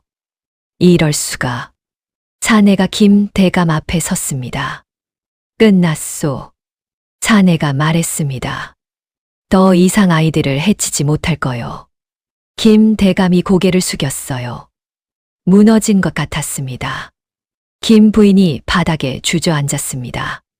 우리 아들, 우리 아들. 김 부인이 울먹였어요. 지훈이 아이들을 이끌었습니다. 이제 나가시오. 지훈이 사내에게 말했어요. 아이들을 먼저 밖으로요. 사내가 고개를 끄덕이고 아이들을 데리고 계단을 올라갔습니다. 연화도 뒤따랐어요. 지훈이 김 대감 부부를 쳐다봤습니다. 당신들은 여기서 기다리시오. 지훈이 말했습니다. 관아 병력을 데려오겠소. 김 대감이 고개를 들었어요. 소용없소. 김 대감이 말했습니다. 내 아들은 이미 죽었소. 무엇을 해도 돌아오지 않소. 그래서 다른 아이들을 죽였소. 지훈이 물었습니다. 김 대감은 대답하지 않았어요. 지훈은 더 이상 말하지 않고 밖으로 나갔습니다. 밖에는 사내와 연화 그리고 아이들이 기다리고 있었어요. 관아로 가야 하오. 지훈이 말했습니다. 현령에게 알려야 하오. 일행은 급히 관아로 향했습니다. 현령이 놀란 표정으로 맞았어요. 대감, 어디 가셨던 겁니까? 현령이 소리쳤습니다. 어제부터 찾았습니다. 지금은 그럴 때가 아니오. 지훈이 말했어요. 병력을 모으시오. 김 대감 댁으로 가야 하오. 무슨 일입니까? 범인을 찾았소. 지훈이 대답했습니다. 김 씨 부부가 범인이오. 현령의 얼굴이 창백해졌어요. 김 대감 부부가요? 그렇소. 지금 병력을 데리고 가시오. 현령이 급히 포졸들을 모았습니다. 일행은 김 씨 부부의 집으로 갔어요. 지하로 내려가자 김 대감 부부는 그대로 앉아 있었습니다. 포졸들이 두 사람을 묶었어요. 현령이 지하를 둘러봤습니다. 이런 곳이 있었다니. 현령이 놀라며 말했습니다. 감옥 같은 방들, 가면들, 그리고 여러 가지 이상한 틀들이 있었어요. 지훈이 그 틀 하나를 들어 보였습니다. 이걸 보시오. 얼굴 모양의 나무 틀이었어요. 안쪽에는 쇠로 된 틀이 붙어 있었습니다. 이게 무엇입니까? 현령이 물었습니다. 아이들의 얼굴을 변형시키는 도구요. 지훈이 말했습니다. 어린아이들을 납치해서 이 틀을 씌웠소. 김 씨 부부의 죽은 아들 얼굴 모양으로 만든 틀이지요. 현령의 얼굴이 창백해졌어요. 설마, 그렇소. 지훈이 고개를 끄덕였습니다. 어릴 때부터 이 틀을 얼굴에 씌워서 골격을 강제로 맞춰 나갔소. 자라는 아이의 뼈를 이 틀에 맞춰 변형시킨 거지요. 연화가 말했습니다. 그래서 아이들의 얼굴이 모두 똑같았던 거예요. 자연스러운 얼굴이 아니라 강제로 만들어진 얼굴이었던 겁니다. 현령이 손으로 입을 막았습니다. 그렇게 끔찍한 짓을. 가면은 마지막에 씌운 거였소. 지훈이 설명을 이어갔습니다. 틀로 골격을 변형시킨 후 완성된 얼굴 위에 가면을 씌워서 더 완벽하게 보이도록 한 거지요. 그럼 죽은 아이들은 틀을 견디지 못한 아이들이요. 지훈이 말했습니다. 고통을 이기지 못하거나 김씨 부부가 원하는 대로 얼굴이 변형되지 않으면 버린 거지요. 현령이 고개를 저었습니다. 믿기지 않습니다. 그렇게 존경받던 분들이 사람은 겉모습만으로 알 수 없소. 지훈이 말했어요. 김 대감과 김 부인은 관하로 끌려갔습니다. 아이들은 부모를 찾아주기로 했어요. 마을 사람들이 나서서 도왔습니다. 며칠 후 아이들은 모두 가족의 품으로 돌아갔어요. 부모들은 울면서 아이들을 안았습니다. 잃어버렸던 아이들을 되찾은 거였지요. 지훈과 연화는 그 모습을 지켜봤어요. 다행이에요. 연화가 말했습니다. 그렇소. 지훈이 고개를 끄덕였어요. 산골사내도 그 모습을 멀리서 지켜보고 있었습니다. 지훈이 사내에게 다가갔어요. 고맙소. 지훈이 말했습니다. 당신이 아니었으면 우리도 아이들도 구하지 못했을 거요. 아니요. 사내가 고개를 저었습니다. 당신들이 먼저 진실을 찾아냈소. 나는 그저 도왔을 뿐이요. 지훈이 잠시 생각하다가 물었습니다. 이제 어찌할 작정이요? 모르겠소. 사내가 대답했어요. 산으로 돌아가야 할지 아니면 한양으로 가시오. 지훈이 말했습니다. 함께요. 무슨 말씀이요?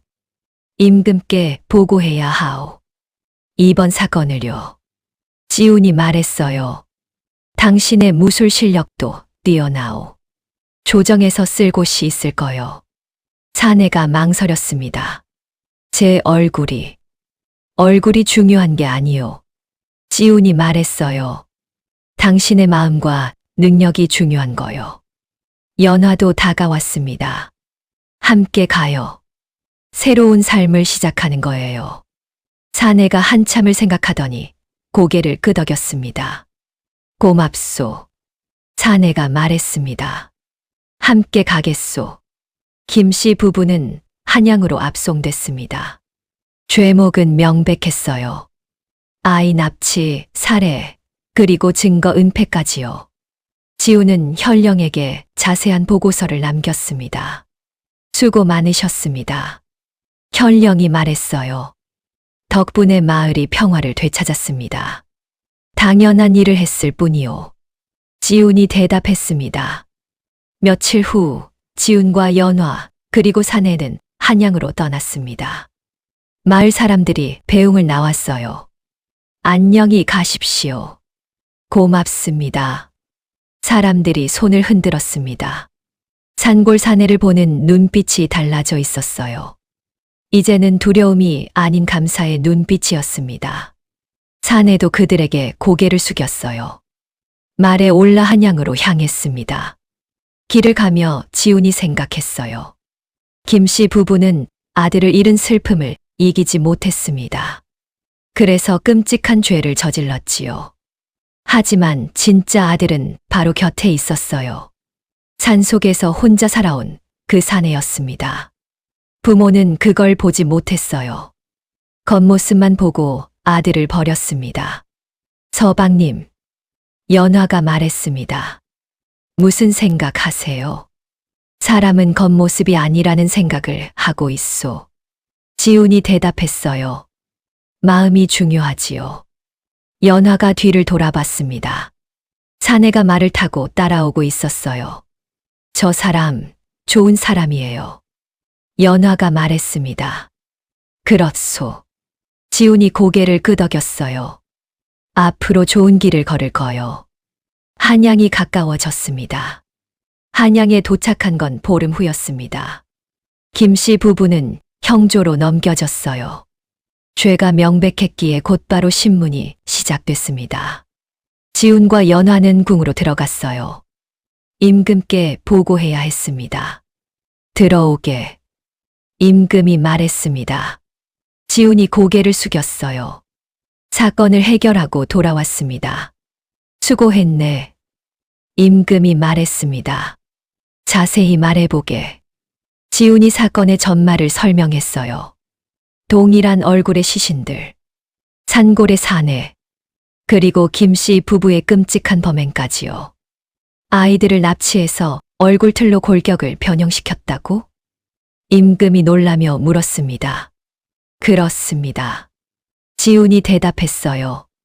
어릴 때부터 틀을 씌워 자라는 뼈를 강제로 맞춰 나갔습니다.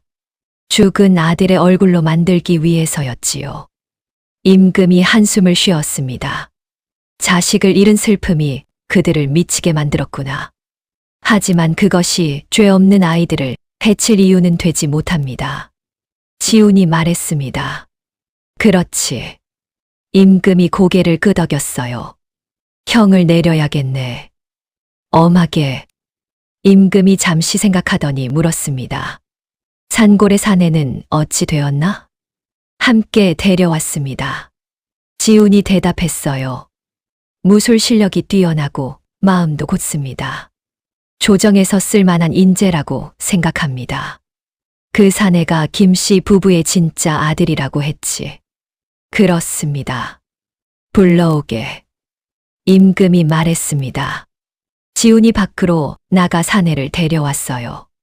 사내는 여전히 얼굴에 천을 두르고 있었습니다. 임금 앞이다. 얼굴을 보이거라. 임금이 말했습니다. 사내가 망설이더니 천천히 천을 풀었어요. 흉터가 가득한 얼굴이 드러났습니다. 임금이 사내를 바라봤어요. 하지만 눈살을 찌푸리지 않았습니다. 역병을 앓았다고 들었네. 임금이 말했습니다. 그렇습니다. 사내가 대답했어요. 그래서 부모에게 버림받았지요. 부모가 어리석었구나. 임금이 말했습니다. 얼굴이 아니라 마음을 봤어야 했는데. 사내가 고개를 들었어요. 임금의 눈빛은 따뜻했습니다. 지훈의 말을 들으니 그대는 용맹하고 의로운 사람이라더군. 임금이 말했습니다. 이번 사건에서도 큰 공을 세웠다고 하던데. 과찬이십니다. 사내가 말했습니다. 조정에서 일하지 않겠나? 임금이 물었습니다. 무인이 필요하네.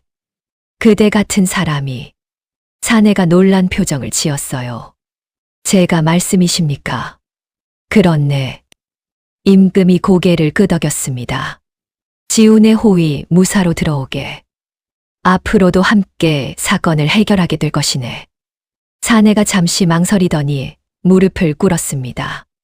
은혜에 감사드립니다. 사내가 말했습니다. 목숨 다해 충성하겠습니다. 좋네. 임금이 웃었습니다.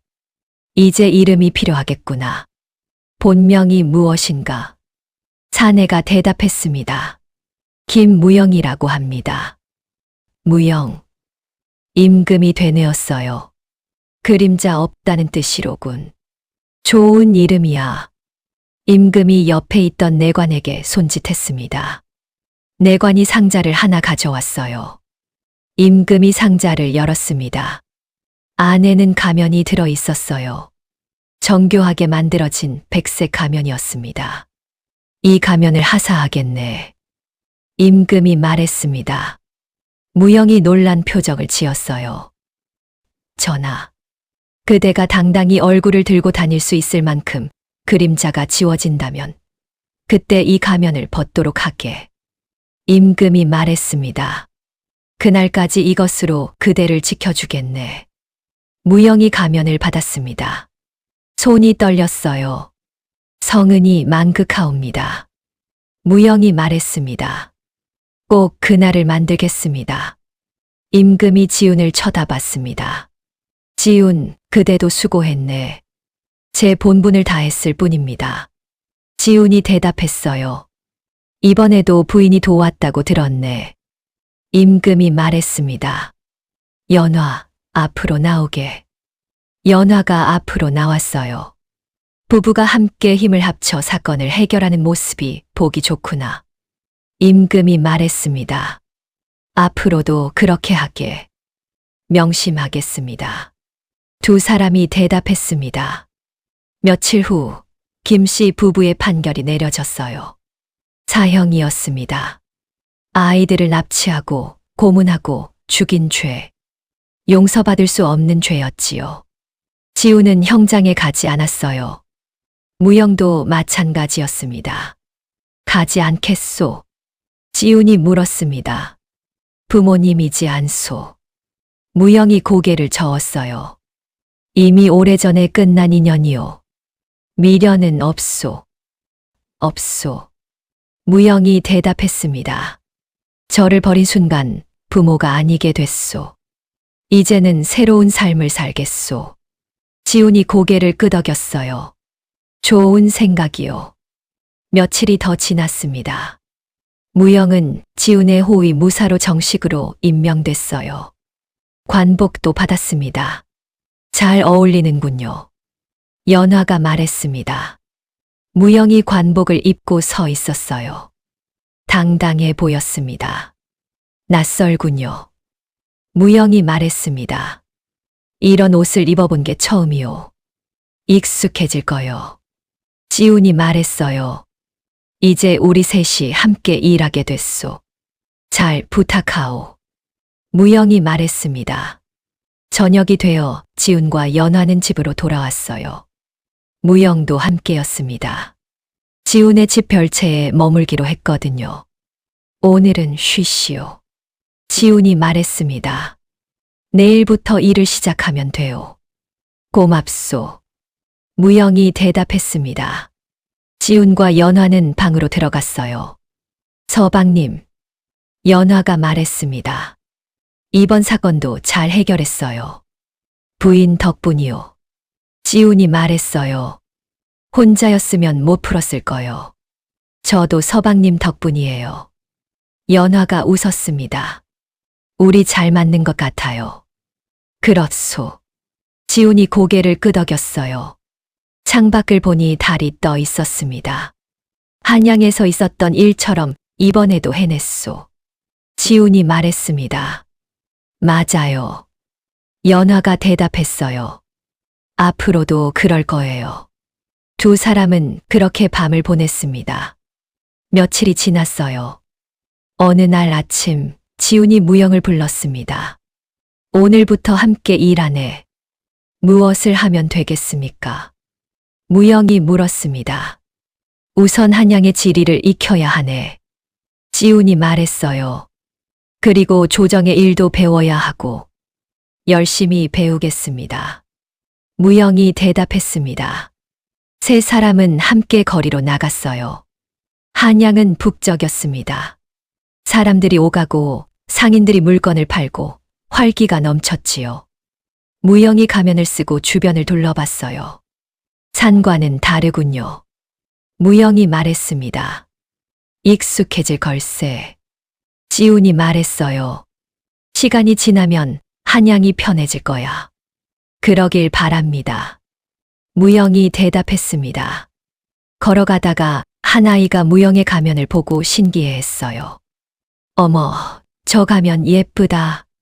아이가 말했습니다. 무영이 잠시 멈춰 섰어요. 괜찮네. 연화가 말했습니다. 시간이 지나면 사람들이 알게 될 거예요. 당신이 얼마나 좋은 사람인지. 무영이 고개를 끄덕였어요. 고맙습니다. 세 사람은 계속 걸었습니다. 시간이 흐를 거예요. 그리고 무영은 한양의 자리를 잡을 것입니다. 사람들도 그를 알게 될 거예요. 가면 너머의 마음을 보게 되겠지요. 지훈은 그렇게 믿었습니다. 그렇게 며칠이 흘렀습니다. 평화로운 날들이었어요. 하지만 지우는 알고 있었습니다. 세상 어딘가에는 또 다른 사건이 기다리고 있다는 걸요. 그리고 그때가 되면 세 사람은 함께 떠날 것입니다. 지훈과 연화, 그리고 무영. 어떤 사건이든 해결할 수 있을 거예요. 함께라면 말입니다. 여기까지 두 번째 지훈과 연화의 이야기였습니다. 사실 이 이야기를 쓰면서 가장 고민했던 부분이 있어요. 바로 무영이라는 캐릭터였습니다. 겉모습 때문에 버림받은 사람. 그런데 그 안에는 누구보다 따뜻한 마음을 가진 사람이었죠. 우리 주변에도 이런 사람들이 있지 않을까요? 겉으로 보이는 모습만으로 판단하고 진짜 모습은 보지 못하는 경우가 많잖아요. 이 이야기를 통해 그런 생각을 조금이라도 전해드릴 수 있었으면 좋겠다는 마음으로 만들었습니다. 편집하면서도 계속 생각했어요. 김 씨 부부의 관계? 그들도 처음엔 평범한 부모였을 겁니다. 하지만 아들을 잃은 슬픔이 그들을 괴물로 만들었죠. 슬픔이 사람을 어떻게 변화시키는지, 그리고 그 슬픔이 또 다른 슬픔을 만들어내는 악순환을 보여주고 싶었어요. 그래서 이번 이야기는 조금 무거웠을 수도 있습니다. 하지만 마지막에는 희망을 남기고 싶었어요. 무영이 가면을 받는 장면, 기억하시나요? 임금이 말했죠. 당당히 얼굴을 들고 다닐 수 있을 만큼 그림자가 지워진다면 그때 가면을 벗도록 하게. 언젠가 무영이 가면을 벗는 날이 올 거예요. 사람들이 그의 마음을 보게 되는 날이요. 그날이 올 때까지 지훈, 연화, 무영 세 사람의 이야기는 계속될 겁니다. 그때는 어떤 사건이 기다리고 있을까요? 궁금하시죠? 저도 궁금합니다. 여러분이 이 이야기를 재밌게 보셨다면 좋아요 한번 눌러주세요. 그리고 구독 버튼도 꾹 눌러주시면 다음 이야기를 놓치지 않고 보실 수 있어요. 댓글로 어떤 장면이 가장 기억에 남으셨는지도 남겨주시면 정말 감사하겠습니다. 여러분의 한마디 한마디가 다음 이야기를 만드는 큰 힘이 됩니다. 그럼 다음 이야기에서 또 만나요.